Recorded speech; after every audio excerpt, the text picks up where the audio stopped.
Good afternoon. Good afternoon.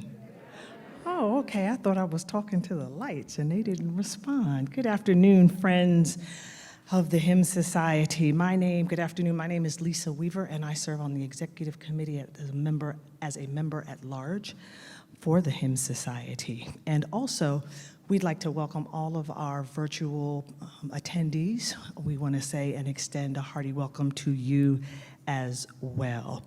I want to introduce, it is my task, joy, and assignment to introduce our speaker. Mikako Ehara has a BA from University Music Department, Tokyo Gakugei, forgive any mispronunciations, and she also has served in Southwestern Baptist Theological Seminary in church music. She's in choir of the Cathedral of St. John the Divine in New York, and also a member of New York Choral Society. She presently serves as a minister of church music in a Baptist church in Japan. Her full biography is available online under the panelists, so we invite and encourage you to look at that. So, without further ado, I would like to welcome Mikako Ehara, and her topic is the Spirit of Awakening in Japan Baptist Hymns and Worship. Join me in welcoming her.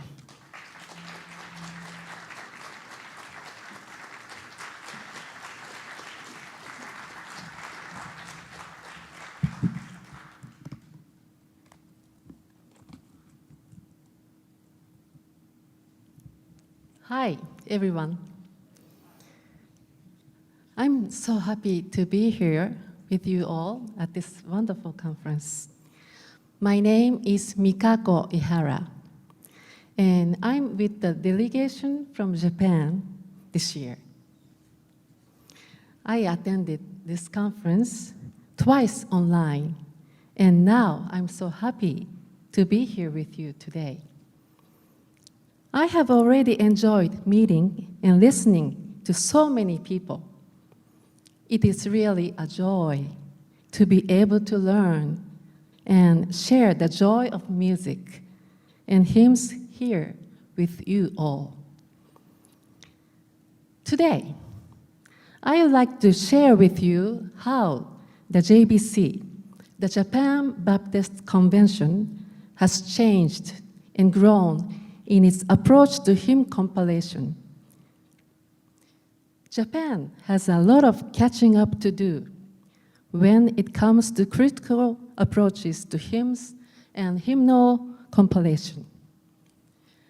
But I think the issues we have experienced in Japan will resonate with your own experience in composing or compiling hymns or in your own ministries. Let me tell you briefly where we in the Japan Baptist Convention music field are today. We are in a state of wondering. It's time to revise our hymnal. In these past few years, our awareness of a host of issues has grown and changed. And now, it seems like we are even more unsure of how to proceed than we believed before. Where do we start? How do we go about it? What should be our process?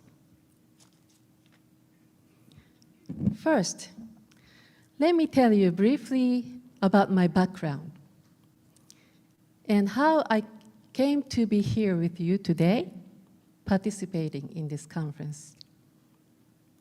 I grew up in what in Japan is called a Christian home. Our family attended Oi Baptist Church in Tokyo. And my parents were both very active in the church. My brother and I, of course, attended Sunday worship, Sunday school, revival meetings, and children and youth camp. I also played piano and sang in the choir. I received the Master of Music degree from Southwestern Theological Seminary, then moved to New York for 2 years. Attended and sang in the choir at the Cathedral of St. John the Divine, and was blessed to be able to learn so much there. Now, I'm music director at Sagami Chuo Christchurch in Kanagawa Prefecture, near Tokyo, the head of the church music department at the Japan Baptist Convention. After returning to Japan, one of the leaders in music in the JBC, Reni Otani, who was originally a missionary from the Southern Baptist Convention, invited me to join a group that had just been formed to compile a new hymnal that became the 2003 New Life Hymnal. That was my first experience compiling a hymnal. I didn't have any knowledge either of how to go about compiling a hymnal. Just a year after the publication of New Life Hymnal 2003 is when I became the director of the church music department for the JBC. I'm sure many of you have been involved in hymnal compilation before.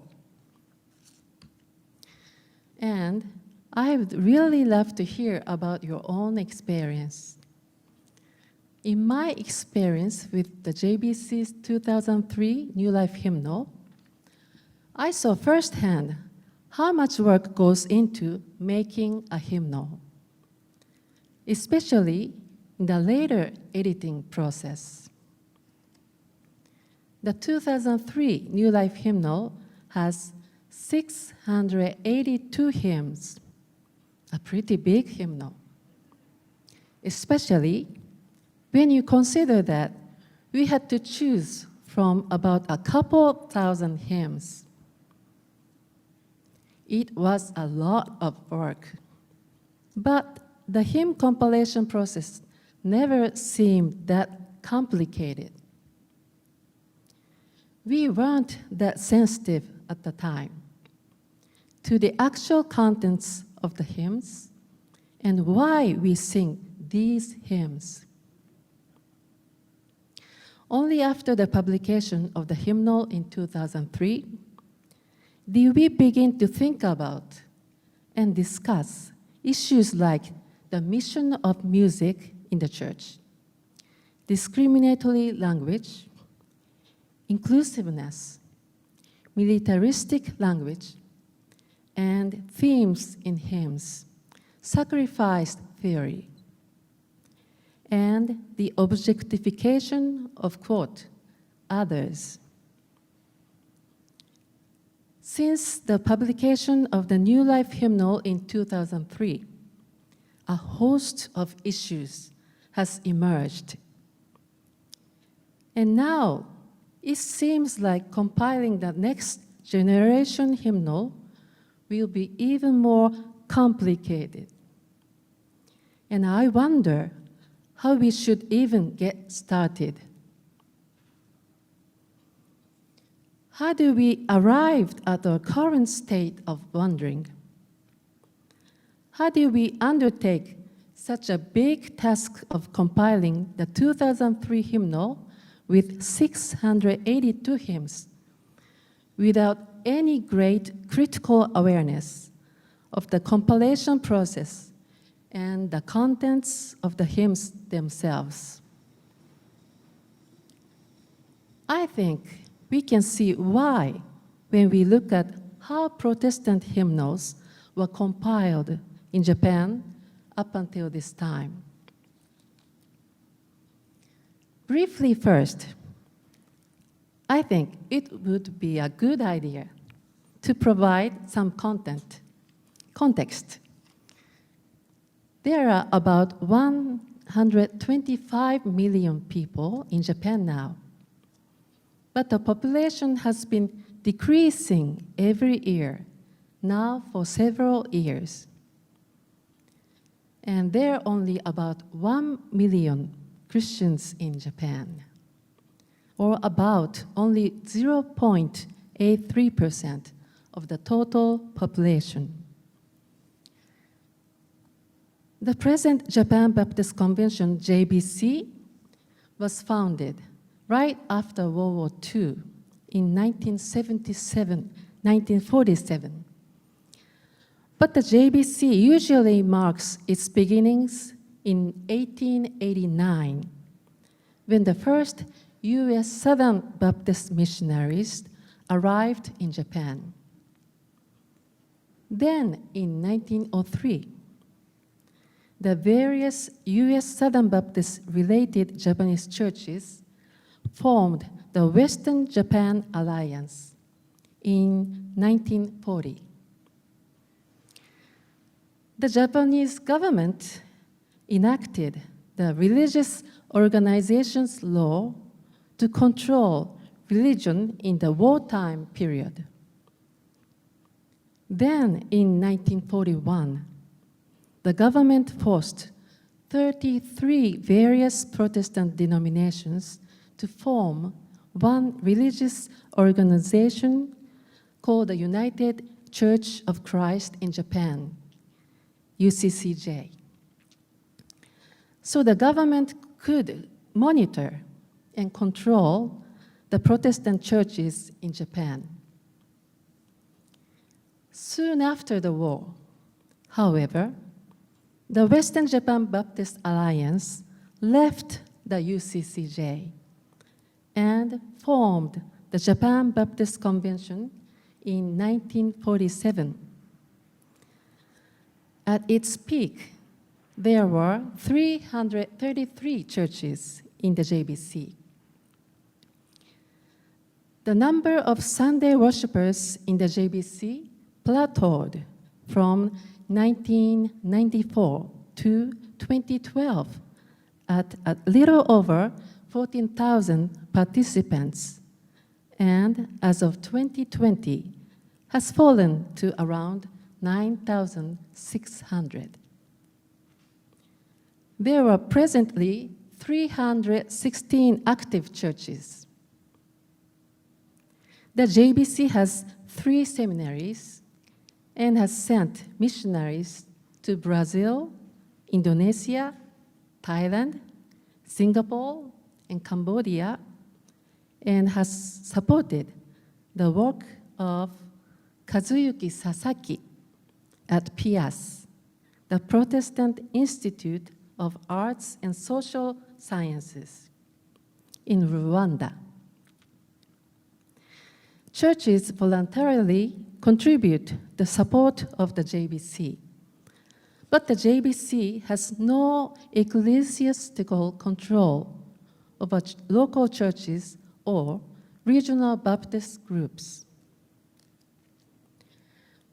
Despite the U.S. Southern Baptist role in the founding and support of Japan Baptists, when it comes to doctrine, the JBC is very different from the U.S. Southern Baptist Convention. For example, concerning women pastors, the Japan Baptist Convention, quote, does not exclude women pastors, but rather welcomes them. There are other issues, such as biblical interpretation, that individual members of the JBC might not see eye to eye on with the U.S. Southern Baptist Convention. But that is really a whole topic in itself. Despite these differences large and small. However, the Japan Baptist Convention still feels a great appreciation for the generous support of the U.S. Southern Baptists over many, many years. Now, back to hymn compilation. The story starts in Japan with what is called the Hymnal of 1903. This was the first interdenominational Protestant hymnal in Japan. It was compiled by 5 Protestant denominations, including the Japan Baptists, and comprised mostly 18th and 19th century Anglo-American hymns. Foremost in the minds of the compilers of the 1903 hymnal was consolidating the efforts of the various Protestant denominations to make evangelism more efficient.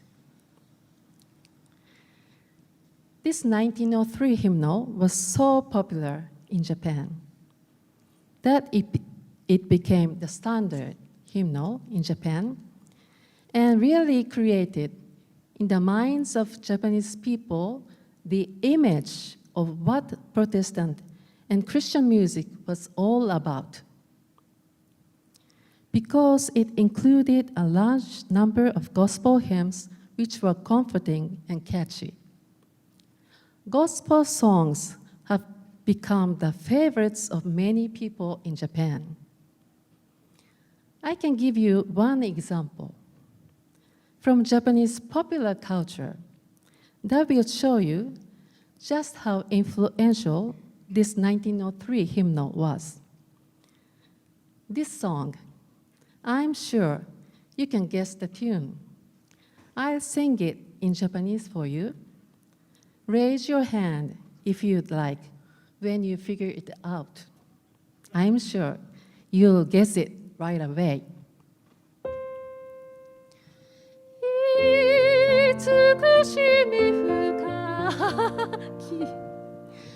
I don't need to sing it. Okay. So what's the song title? Yes, right. So what a friend we have in Jesus. As I mentioned earlier, Christians are less than 1% of the Japanese population. But so-called Christian weddings held in Christian chapels are very popular in Japan. And for some reason, this hymn, What a Friend We Have in Jesus, is always sung at these wedding ceremonies. The 1903 hymnal was so good at introducing Western hymns like What a Friend We Have in Jesus that this song, for example, is used whenever someone wants to make something like a wedding appear, quote, Christian. Although the connection between this song and a wedding is not as strong, the hymn has nonetheless been the most widely sung hymn in these, quote, Christian weddings. I'm not as sure about its place in the wedding ceremony, but it is a testament to how influential the 1903 hymnal has been. The next major interdenominational Protestant hymnal in Japan after the hymnal of 1903 was what was titled the Hymnal of 1931, not an entirely original title. It was a response to the large number of 18th and 19th century Anglo-American hymns in the 1903 hymnal. It was also a reaction to the gospel songs included in the 1903 hymnal. The Scholarly Church Music Association in Japan promoted the creation revision of the new hymnal, and therefore the result was more hymnologically academic than the 1903 hymnal. It included ancient, Middle-aged Latin, Greek hymns, German choral, psalmody, social gospel, and ecumenical hymns. Despite the overwhelmingly large number of European and American hymns, 11% of the hymns, the 1931 hymnal, were original Japanese hymns, an increase over the 1903 hymnal. One of the sticking points with the 1931 hymnal, however, which we will see come up later, was the placing the gospel songs in a new so-called miscellaneous section in the back of the hymnal. Foremost in the minds of the compilers of the 1931 hymnal was re-establishing Protestant hymns and hymnals as the leading edge of highbrow Western music in Japan. Therefore, the focus on more hymnologically academic and ancient and middle-aged hymns and some choir pieces, which were included.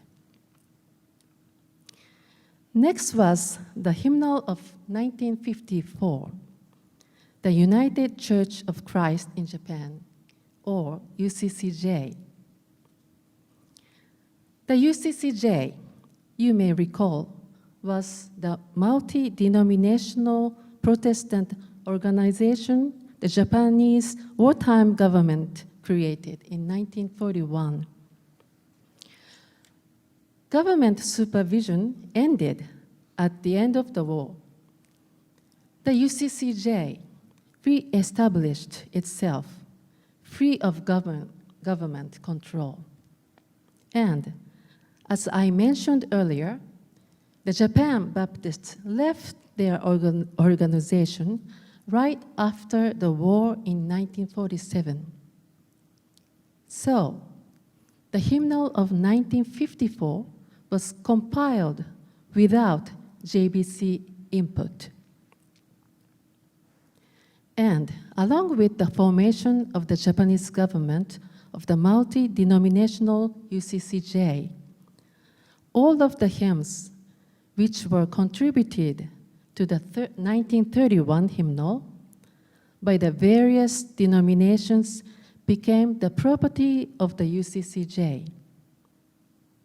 As a result, Japanese Baptists lost their claim to the hymns in the UCCJ hymnal. The 1954 hymnal compilers were responding to several issues. Since the hymnal of 1931, Japan had lost a 15-year war in Manchuria, an 8-year war with China, and an almost 4-year war with the Western allies. The Japanese national anthem, which calls for the emperor's eternal reign, and other nationalistic hymns which were in the 1931 hymnal, were cut. And nationalistic language such as the fatherland and archaic expressions were either completely cut or modified. And 1954 compilers were responding to the difficulty of singing the 1931 hymnal. 1931 hymns in worship. The compilers felt that the musical notation and the high pitch of the 1931 hymnal was too difficult for typical congregational singing. The 1954 hymnal was aimed at congregational worship. It included pure evangelical and gospel songs. It was lower pitch, easier to sing. The musical notation was easier for congregations to follow. At the same time, it was more ecumenical than the 1931 hymnal and included Danish, German, and Chinese hymns. Finally, the Japan Baptist Convention publishes its own hymnals in a series of 4 small volumes, and then a larger centennial version, and then finally in the 2003 hymnal we now use. The first volumes were responses to, according to some Japanese Baptists, quote, a lack of vital spirit and joy of new life, unquote, in the 1954 hymnal, and to the Japan-wide evangelical New Life movement begun in 1963. They were for use in revival meetings and contained mostly gospel songs. These volumes were small, pocket size, to be easily used at revival meetings. Other than the focus on revival meetings, however, there was no guiding, organizing principles as to what to include or how to arrange the hymns.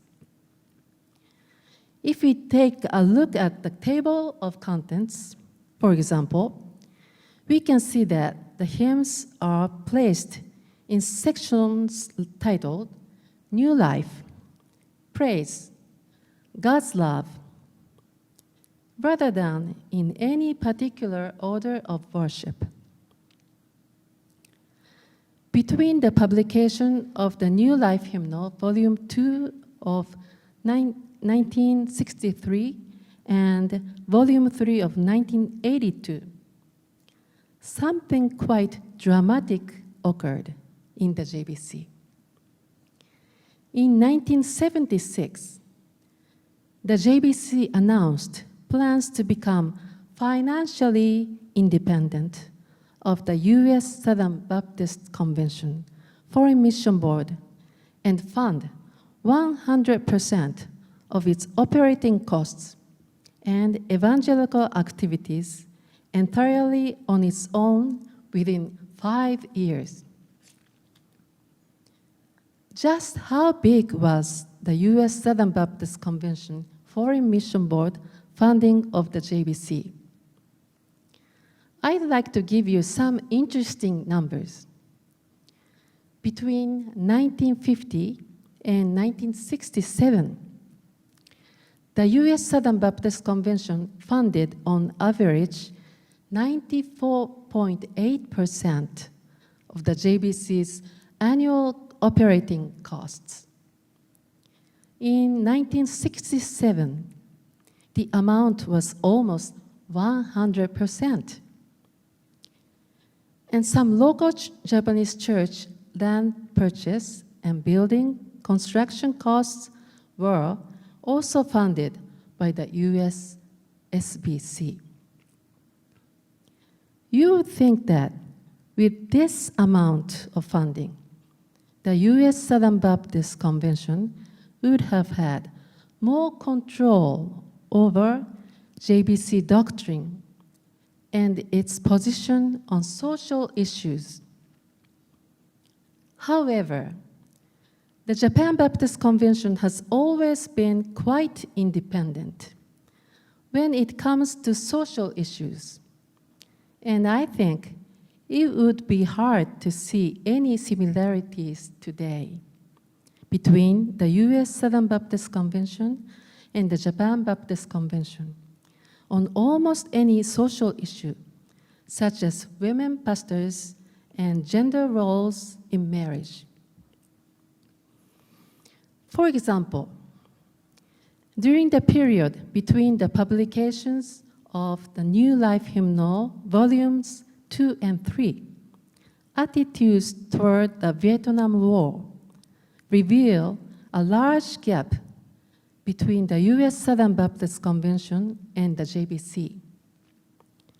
Shigeyoshi Suzuki, whom I just mentioned, wrote that, quote, U.S. Southern Baptist missionaries at Japanese churches taught conservative doctrine without application to the social situation. For example, racial discrimination or the war in Vietnam, unquote. One example, in 1965, when the JBC issued a declaration against the U.S. war in Vietnam, Japanese Baptist churchgoers voted 100% in favor of the declaration, while the U.S. Southern Baptist missionaries voted 100% against it. In the 1960s and 70s and now, the JBC has been quite independently minded. You might think that this independence and concern for social issues in the JBC has had some great effect on the social issue content of Japanese hymns around this time. But that is not the case. When it comes to the contents of the music in the Japan Baptist Convention, it seems we are yet to find our own voice. There are progressive thinkers in the JBC, seminaries, churches, who are working on many critical issues. But there is still a gap between the social concerns and progressive thinking of these leaders on the one hand, and the relatively unchanging contents of the hymnals on the other hand. The New Life Hymnal, volumes 3 of 1982 and 4 of 1984, were responses to the JBC banner theme from 1970, Independence and Cooperation. Also, they were in response to there being only one original Japanese hymn in the New Life Hymnals 1 and 2.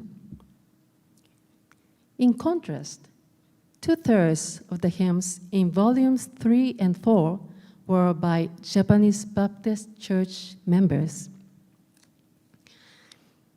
Moving quickly along, the New Life Hymnals 3 and 4 were followed by what is called the Centennial version of 1989, marking the centennial of the first arrival of U.S. Southern Baptist missionaries to Japan.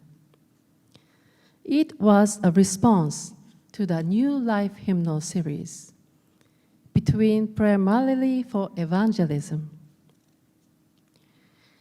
The easily carried slim volumes of the New Life Hymnals 1 through 4 were not sufficient for week-to-week Sunday congregational worship. This centennial version comprised 261 hymns and was what might be called the JBC's first full-length non-booklet type hymnal. However, the JBC was unable to get permissions to use many hymns from the UCCJ hymnal, and as a result, included only 24 worship service songs. And now, we come to our present hymnal, the New Life Hymnal of 2003. It was a response to the limited number of worship hymns in the centennial version. It was also a response to a more global perspective. The JBC had begun sending missionaries abroad from 1963, and many hymns from these countries were included in the 2003 hymnal. In addition, the New Life Hymnal 2003 included many hymns from the hymnal World Baptist Praise 2000 from the Baptist World Alliance 2000 meeting. The focus of the 2003 hymnal compilers was increasing the number of hymns to 682 hymns from the 261 in the centennial version, including more worship hymns, including more Japanese Baptist original hymns to 105 out of the 682 hymns, and diversifying the hymnal to include global hymns from Indonesia, Thailand, Korea, China, and France. It includes hymns from 20 different languages.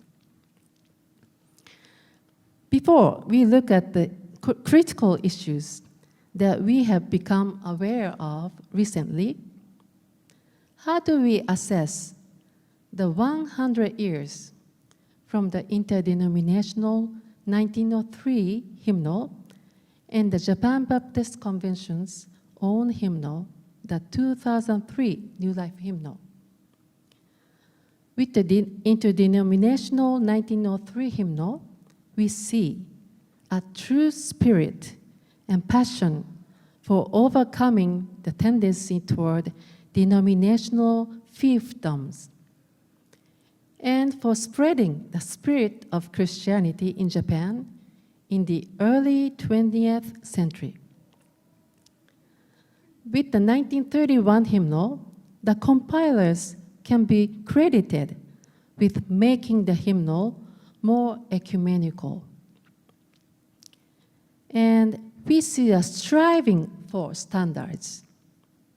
I mentioned earlier that this hymnal was, quote, more hymnologically academic than the 1903 hymnal and could appeal to those looking for something more musically sophisticated. Then, with the 1954 hymnal, we see a focus on congregational worship. And with the JBC's own New Life Hymnal series, we see a focus on evangelism and on valuing the gospel song tradition. It makes me think how wonderful it would be to take the best from each of these hymnals in a hymn legacy and add to it and create something beautifully diverse and holistic, both new and traditional, and with a new critical awareness. Which brings me to the final section of my presentation today. What is our current state of critical awareness? And how does our current state of awareness inform and direct our hymn compilation process now and in the future? We start, as we all do, I think, with what we have at hand at the moment, which is, with us in the JBC, our current hymnal, the 2003 New Life Hymnal. The 2003 New Life Hymnal is certainly a great achievement. It comprises a robust 682 hymns. It includes hymns from across centuries and continents. It has the beloved standards. It has all the features you would expect from a modern hymnal: various indexes, clean and easy to read text, and the only accompaniment CD-ROM in Japan. It has all the signs of a healthy hymnal. It seems to be everything that a hymnal should be. However, for all of its appearance as a robust hymnal, I'm wondering, what are we not seeing? What are we missing? Discerning what is not there, I think, is a much more difficult task than knowing what is there. In her book, Norse Garden, the American author Sarah Stein tells the story of her own evolving and growing critical awareness. She and her partner buy land that had been depleted from more than a century of over-farming. By the time they bought the land, however, it had not been farmed for some years and was beginning to regain its lush green naturalness. But all was not what it seemed. Sarah Stein writes, "Our land seemed to exemplify recovery, but only, quote, on superficial examination. As she looked more closely at the land, what seemed healthy, natural at first, slowly began to seem less and less so." She writes, "As I gradually learned recovery, we might say robustness was normal only in its general outline. The details were pathological." Slowly, Sarah Stein's way of seeing changes. She discovers that the exuberant greenery in the landscape was a tangle of invasive and harmful species.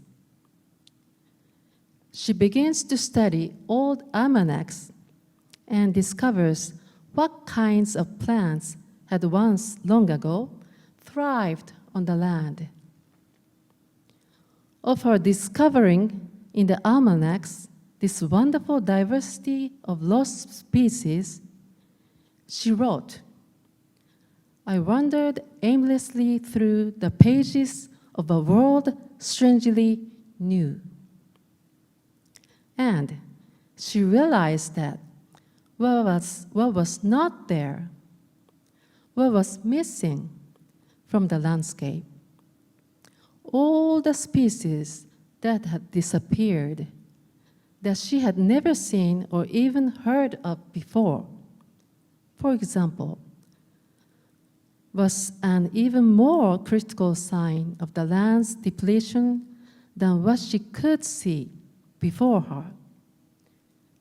She wrote, "A twist of mind was needed to realize that what was not strike the eye is an even more critical indication of disease."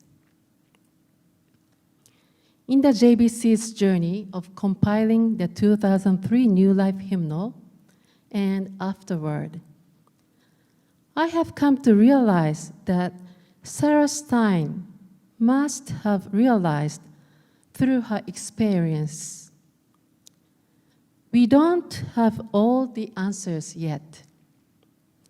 We don't have perfect vision yet. But we are beginning to see what has been missing in our hymn compilation journey.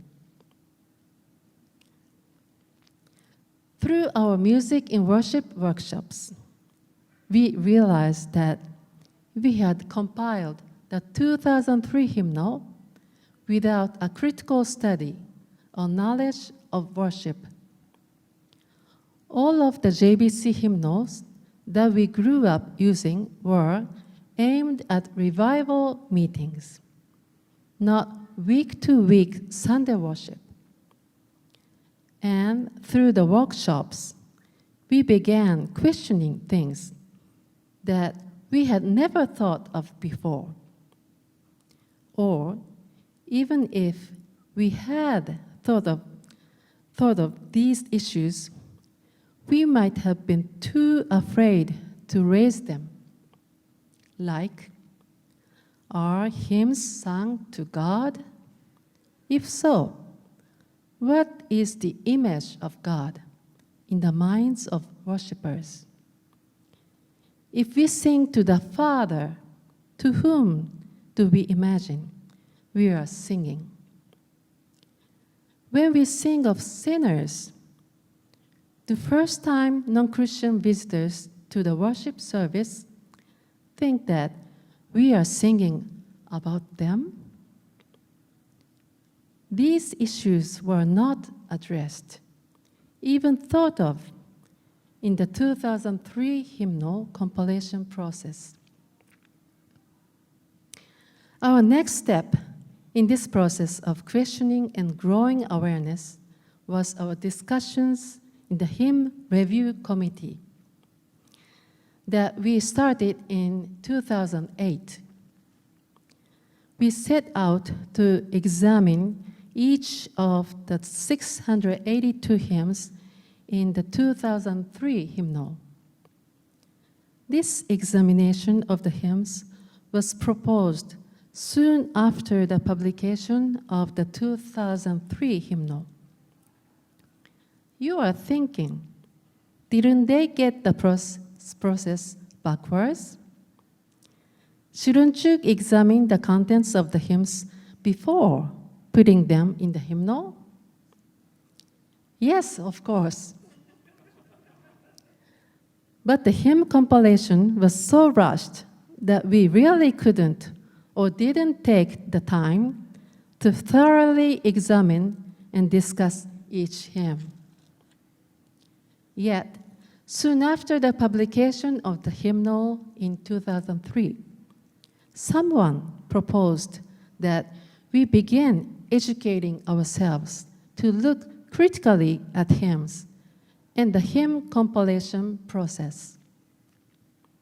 So, our hymn review committee began identifying and examining a whole range of issues we were not that sensitive to before, such as discriminatory language in Japanese hymns, inclusiveness, the language of the Japanese imperial system in hymns, archaic language in hymns, and militaristic tones and language in hymns like enemy, fight, war, soldier, banner, for, etc. It has taken us a while, but we have begun to be more aware of these issues. There are three critical issues that we have become more awakened to that I would like to tell you about in more detail. First, we've begun to discuss what hymns are actually appropriate for various participants in the worship service. What do I mean by that? Many Japanese hymns, for example, use the word kegare, meaning stained or unclean. For example, hymn number 50 in the JBC's 2003 hymnal is a Japanese language version of hymn 328, Wonderful Grace of Jesus, from the 1991 U.S. Southern Baptist hymnal. The lines at issue here in the original English version are broader than the scope of my transgressions, greater far than all my sin and shame. Almighty tide the Lord that demons. I can sing that high. That's it. So you know the song, right? These lines have been translated into Japanese in the JBC hymnal as stained upon a stained self. And here, the word stained is expressed through the Japanese word kegare. This same word, kegare, stained, has been used historically to describe people of the lowest caste in Japanese society, called the burakumin. These people have traditionally been relegated to occupations considered unclean, such as slaughterhouse workers, butchers, leather workers, and undertakers.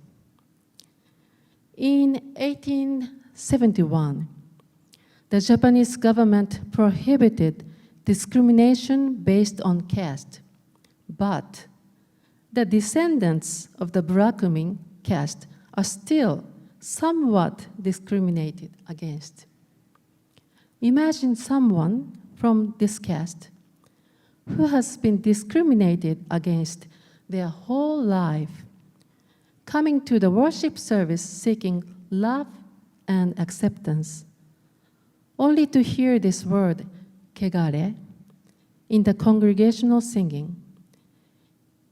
It wasn't until 2016 when the Hymn Review Committee sent out questionnaires to various social issue committees in the Japan Baptist Convention that we received feedback that using this word, kegare, was a serious issue. The tune for this song, the same tune in the original English version and the Japanese version, is really jaunty and bouncy, and almost completely obscures these problematic lyrics. And when you consider that someone from the burakumin caste could really have a negative reaction to the lyrics as they are in the Japanese version, the gap between the lyrics and the tune and the Christian message of acceptance becomes a serious issue.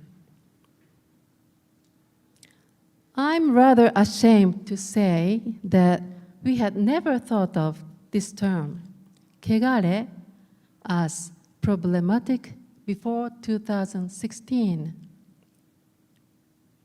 Secondly, we've also begun to question sacrifice theory, the virtue of sacrificing one's life in regards to the contents of worship hymns.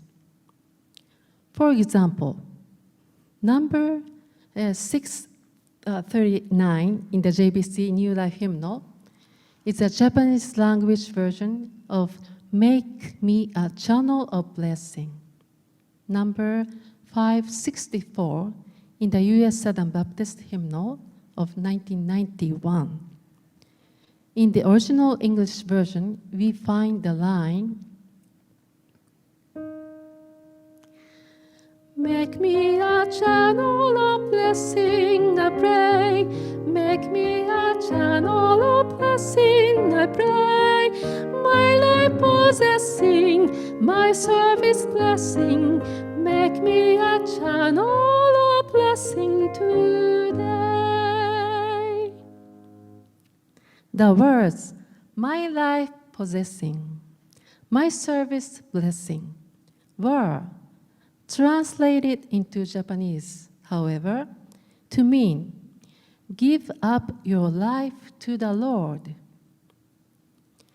This might not sound so problematic, but it is in Japan, with its deep history and culture of sacrifice. We have a Yasukuni Shrine Issues Committee in the JBC. The Yasukuni Shrine in Tokyo is a Shinto shrine commemorating the war dead, including many convicted war criminals. When a hymn review committee asked the various issues committees in the JBC for their opinions regarding the 2003 hymnal, the Yasukuni Shrine Issues Committee responded that the Yasukuni Shrine uses almost the exact same expression as found in John 15:13. Everyone is familiar with John 15:13. Greater love has no one than this, to lay down one's life for one's friends. The Yasukuni Shrine Issues Committee pointed out that the motto for the association that supports the Yasukuni Shrine, the so-called Association to Revere Fallen Heroes, is, quote, "to revere our heroes who have sacrificed their lives for our country." The association is a popular movement to instill the proper attitude from the nation and from the people to our fallen heroes, unquote. From the late 1880s and up until the end of World War II, Japan's militarized society and culture abounded with stories of self-sacrifice. However, nowadays, 75 years since the end of the war, you would be hard-pressed to find many Japanese people praising self-sacrifice in war or identifying with the Yasukuni Shrine. But unhealthy attitudes of self-sacrifice still live on among Japanese salarymen, company employees, and women in society. But compared to 75 years ago, attitudes in Japan are changing. For example, people are slowly beginning to question the long hours, the long commutes, little time off, and weekend work that has overworked these salarymen and kept them from their families. And women nowadays do not automatically abandon their careers when they marry. And sex-based wage discrimination in Japan is finally becoming an issue that people talk about. The JBC Sexual Discrimination Issues Committee pointed out to us that sacrifice theory can contribute to the oppression of the weak in society. The question then for us is, how can our hymns and congregational singing be of ministry to, for example, salarymen or women in society? Third, and finally, we have begun to recognize and look critically at the objectification of the other in hymns, especially toward, quote, sinners, the weak, the perishing, the sick of heart.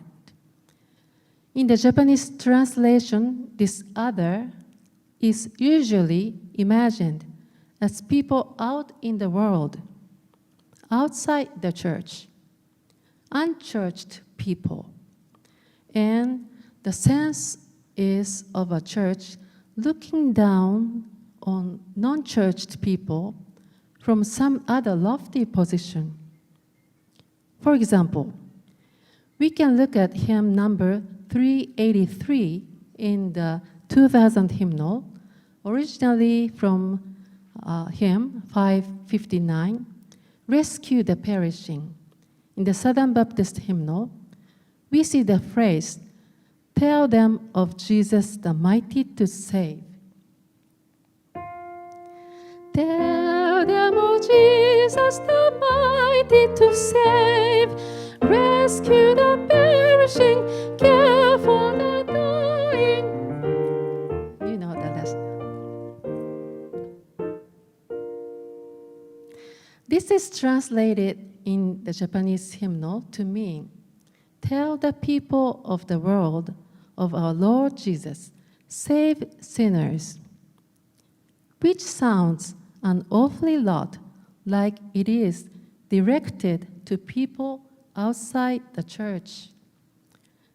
This hymn has, in the past, been a popular hymn in the JBC for both revival meetings and regular Sunday worship services. I remember singing it often as a child, but I personally wouldn't choose this song for public worship.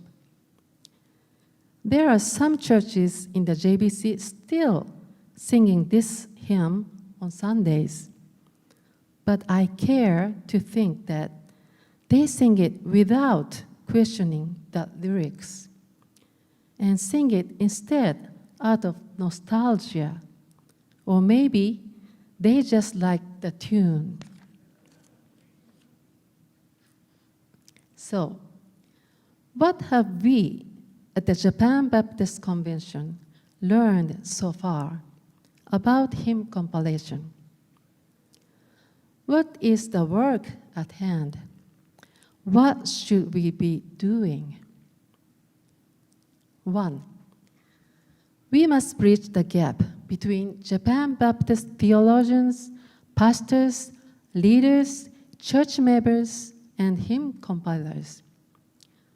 One thing we have learned is that there is a lack of interconnection between Japanese Baptist theologians, pastors, and church music leaders, because many theologians and pastors think music is music's territory, and they should leave music up to the music leaders.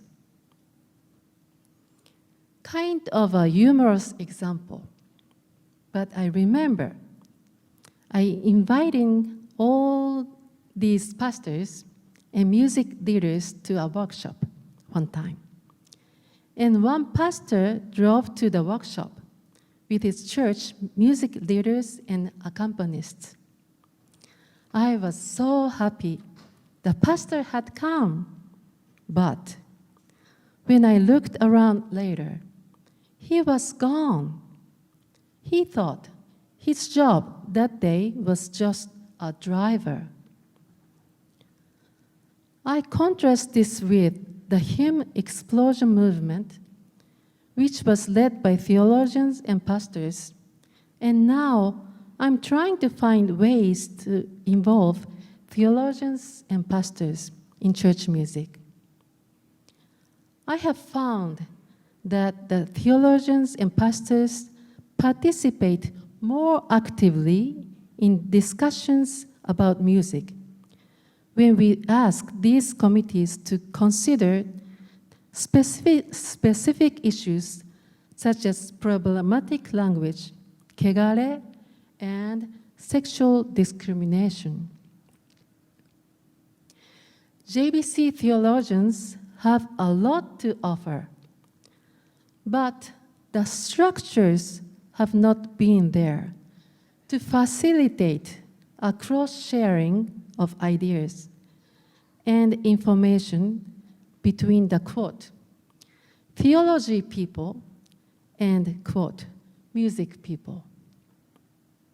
And I must be fair, music leaders in the JBC must study and apply theology. 2, we must bring critical missiology and congregational singing closer together. I know all of you are quite familiar with the hymn explosion in the 1960s and 70s with its concern with aligning the mission, message, and music of the church. It's now going on 50-something years or so since the hymn explosion, and I am kind of embarrassed to say that we in the JBC have yet to seriously consider how these issues of mission, message, and music relate. Why have we not considered the mission and the hymns in relation to each other? What do we do with gospel songs, for example? Are they still appropriate? Are they still relevant in contemporary Japan Baptist worship? Is singing about sinners and saving sinners doing the most important work of the church? We should begin to question whether revival meeting style hymns focused on sin, altar calls, confession, salvation, and heaven are appropriate in today's Japanese worship services. 3, we must focus on process and criteria, especially in the early stages of compilation. The first steps in compilation should concern how the compilation process will proceed. In the 2003 New Life Hymnal compilation process, there were no guidelines, for example, for considering which hymns to include. Selection was simply based on what committee members recommended based on their own preferences. What do we do when lyrics are no longer deemed appropriate? Can we continue to sing these lyrics? Do we cancel these lyrics? The process and criteria need to be carefully thought out in the earliest stages. Otherwise, technical issues can easily crowd out more critical discussion as deadlines loom and people get busy and down to work. 4, we must intensify our focus on social and relational issues. In the compilation process for the 2003 New Life Hymnal, concerns centered mostly around how many hymns to include in the hymnal, what global hymns to include, and where to include praise songs. What was missing in the 2003 compilation processes was any discussion of larger social and relational issues. The issues were there. Japan Baptist pastors and seminary teachers have been very outspoken on social issues, but for some reason, we in the music field in the JBC either didn't see these certainly compelling issues, or we did see them and simply neglected them. Of course, you might argue that no denomination on any continent was filling their hymnals to the brim with social issue hymns. But still, we could have and should have done more. But we didn't. And why? We must seek out and create lyrics that do no harm and are welcoming and inclusive. Fifth, any future hymnal must be suited to a contemporary ethos. The New Life Hymnal series was suited to the Japanese post-war growth ethos. But future hymnals must reflect new issues and challenges and point to ways forward. Before the New Life Hymnal 2003, the JBC banner, 500 churches, 50,000 members goal, since 2011 has shifted to doing the work of reconciliation. Future hymnals will need to reflect new issues and challenges and point to ways forward. I'm glad to say that a few bright lights have already begun to appear in the night sky that have inspired us in the JBC to really be more creative. One is the hymn of reconciliation.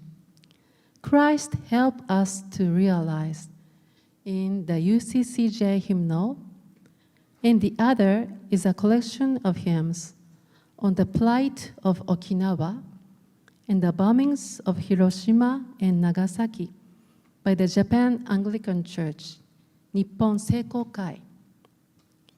Christ help us to realize is included in the collection of hymns that we prepared and handed out for this conference. You have one, right? And you can get a copy. You can get the copy if you don't have one. Okay. The hymn is a confession of sin and a petition for forgiveness from Japan to the Asian countries that suffered at the hands of the Japanese military during World War II. And the hymn is also an appeal to living in peace and harmony in Christ's work of love. So, please open 25, song number 25. Let us sing the song together. Just first verse.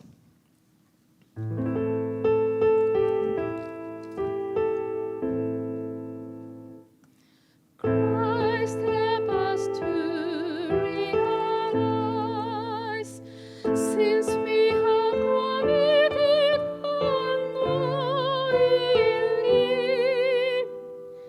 give us the strength we need to let our losses follow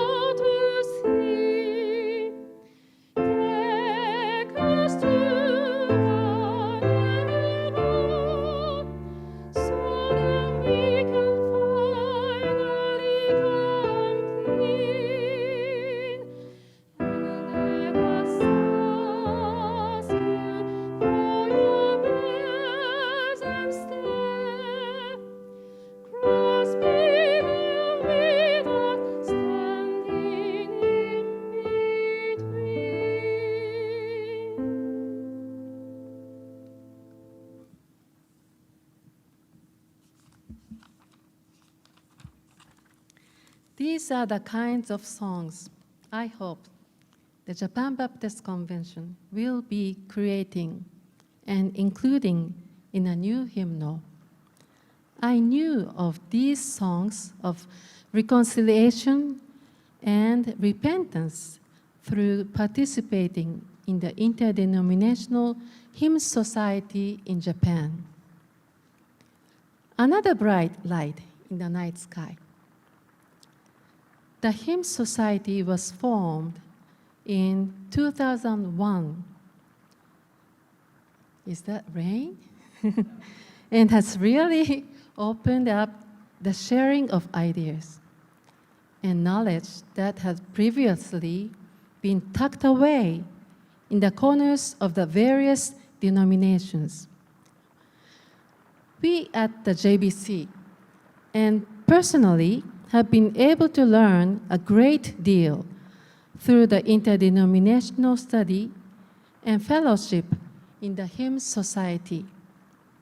And, of course, our being able to participate here with you in the 2022 annual conference. This week has been a great blessing and has helped empower us to make change back home. And finally, 6.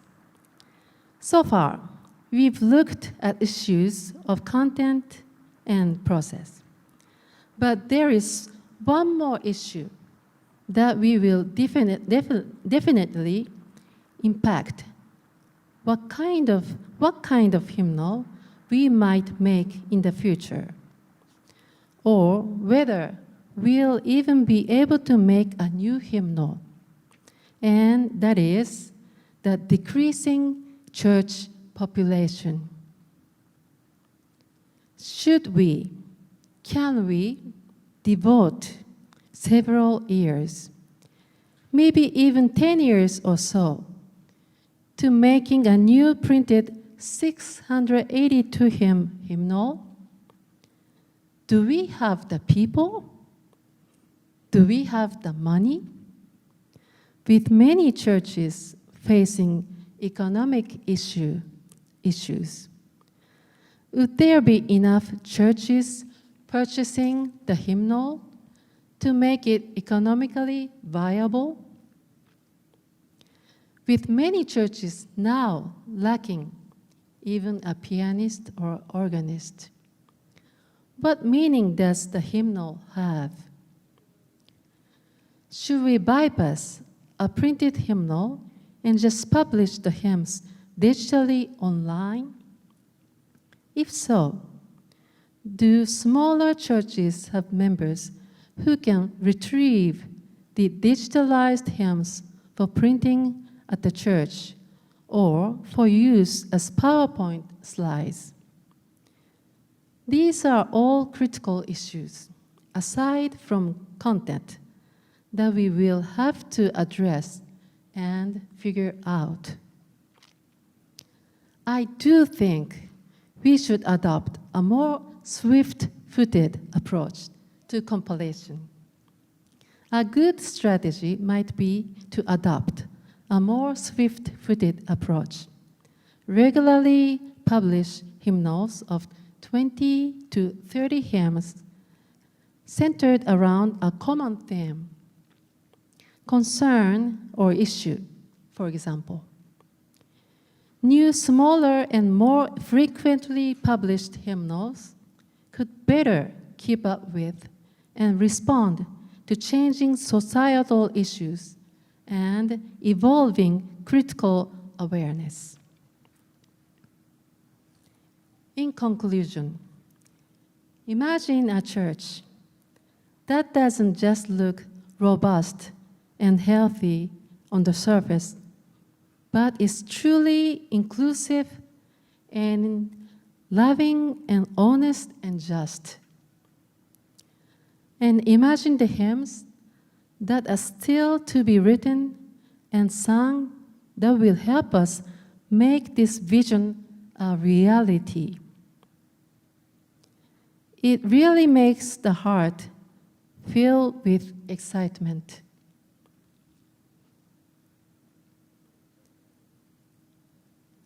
It has taken this first 100 years of hymn making for us in the church music field in the JBC to finally become awakened. But I am looking forward to the challenges and the possibilities of the next 100 years. One new issues will emerge. We can imagine trials and tribulations to come. Climate change that leads to scarce resources, that leads to hunger, that then leads to demagoguery, nationalism, racism, that leads to the hoarding of resources and wealth, to the closing of our national borders to the hungry and endangered. That could lead to the closing of our church doors and hearts to the other, and to violence and war. It is easy to imagine challenging times ahead. But the pressing question that calls on us now is, how will we as music leaders in the church respond? Through our songs, we can actively and creatively confront these emerging issues with an open heart, an open mind, open arms, and an open church. With growing awareness, we continually see issues that we have never seen before. We find ourselves like Sarah Stein in a land strangely new. Sarah Stein gives us a vision of the process of becoming awakened. But one of the really wonderful things about her book is the conclusion. She doesn't just present us with the issues of which there are many. She provides concrete and understandable methods and solutions to, as she says, restore the ecology of our own backyards. She writes, "Our task is nothing less than to create a new landscape. That is why I believe we are gathered here today, just 1/5 into this new century, to share hope, critical visions, strategies, and methods that will help us restore this earth and this big family we call humanity." I look forward to sharing and learning with you all at this conference. Thank you.